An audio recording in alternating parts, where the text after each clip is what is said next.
Bonjour à tous, aujourd'hui on est avec le spectacle Encore amoureuse, et pourquoi pas. Bonjour à vous deux. Bonjour, merci de nous accueillir. Alors, est-ce que vous pouvez nous parler de votre spectacle? Oui, alors le titre est un peu long, sur 2 lignes, avec un peu d'exclamation et une interrogation, c'est-à-dire que c'est assez dynamique.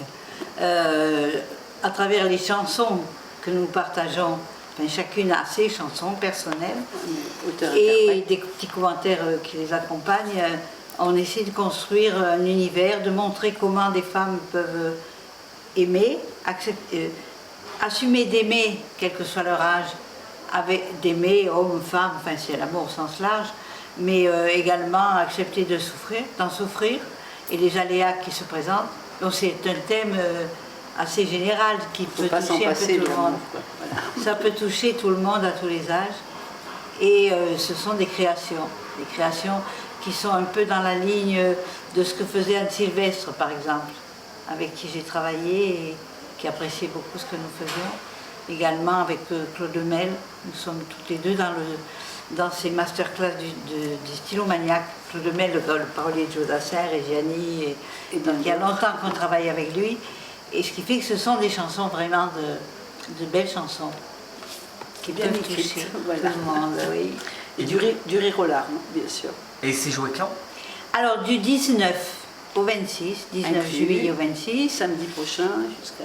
Et à midi, au théâtre de l'Incongru, qui est juste derrière les Halles, au coin de la rue de la Bonnetterie. On le voit directement sur la rue, on voit les affiches. Ah, c'est Pascal.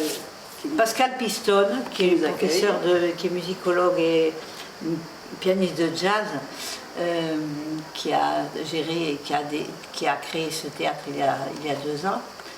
Et lui-même fait un spectacle aussi. Et nous sommes accompagnés par Michel Garance, une pianiste, mélodiste, talentueuse, qui a accompagné récemment Bernard Joyer aussi, et qui chante aussi, qui écrit et chante, qui réalise. Elle sera dans les chœurs là officiellement avec nous, et au piano bien sûr.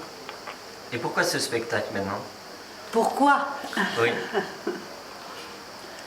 Parce que d'abord il est gai, nous avons choisi des couleurs de flyers qui pétillent. Qui pétillent. Parce que l'ambiance est plutôt morose, semble-t-il quand même, socialement. Pessimiste, les questions d'amour se reviennent sans arrêt sur le devant la scène, entre pornographie, pessimisme, abandon. Moi j'entends des jeunes dans un atelier, un jeune qui est « Oh mais 1 an, 2 ans, c'est bon, on se quitte, c'est l'amour Kleenex. » Ben oui. Ils vont sur les sites chercher des compagnes, voilà. Voilà. Et nous défendons les sentiments, même s'ils sont difficiles à assumer, et puis à travers la beauté quand même, la beauté des choses. Charnel. L'amour de la vie. Et on a un âge certain, si ce n'est un certain âge. Et donc on se sentait légitime, en plus en étant tout à fait différentes, moi un peu plus pétroleuse, Fanfan un peu plus tendre et coquine aussi, bien coquine. Il y a des chansons dans mon répertoire qui sont extrêmement osées. J'ai d'ailleurs ailleurs un répertoire érotico-comico-féministe. Et là, ça sera un peu interactif avec le public d'ailleurs. Surtout vers la fin, le public va être impliqué. Aussi. Le public va être impliqué. S'ils ont envie, bien sûr. Voilà. Non, pas s'ils ont envie. Ils doivent chanter. Ils devront chanter la dernière chanson. Ils auront les paroles. Hein. Oui. Et les reconnues. Et c'est une goguette. Alors je leur apprendrai, certaines ne savent pas ce que c'est qu'une goguette. Et c'est vrai que nous allons de l'humour à l'émotion et aussi à la sensualité. Il y a des sans tabou. La vie, quoi. La vie. Et si vous deviez résumer le spectacle en 3 mots? Vive l'amour! Je pensais à 3 mots différents. 3 mots différents. À donner des clés. Oui.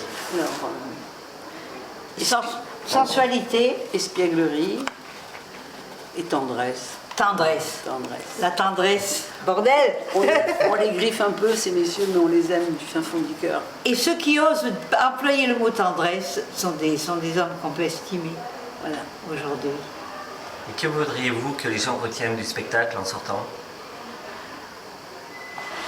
La beauté existe encore dans la vie.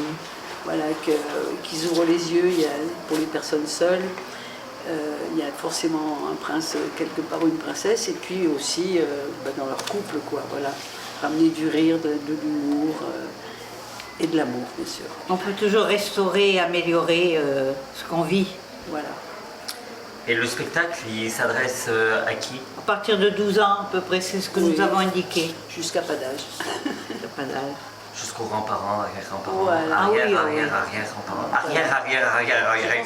Je pense qu'ils sortiront avec un sourire aux lèvres, forcément. Bon, c'est un spectacle familial, du coup.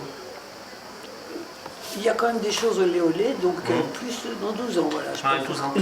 Je pense que ça ne peut pas choquer, puisque mes petits-enfants sont venus il y a quelques années, Oui. ils n'avaient pas 10 ans, à un spectacle érotique que je faisais. Oui. Du moment que c'est élégant Voilà. et que ça ne choque pas, rien ne choque. Voilà, il n'y a rien de grossier, c'est tout dans l'allusion. Mais on ne peut pas dire vraiment familial au sens habituel, Oui. malgré tout. Et les paroles sont quand même assez complexes à suivre. Donc il faut une petite Quelquefois, culture oui. aux enfants. D'accord. Eh bien, merci bien à vous deux. Merci à vous. Merci. Venez nombreuses, nombreux.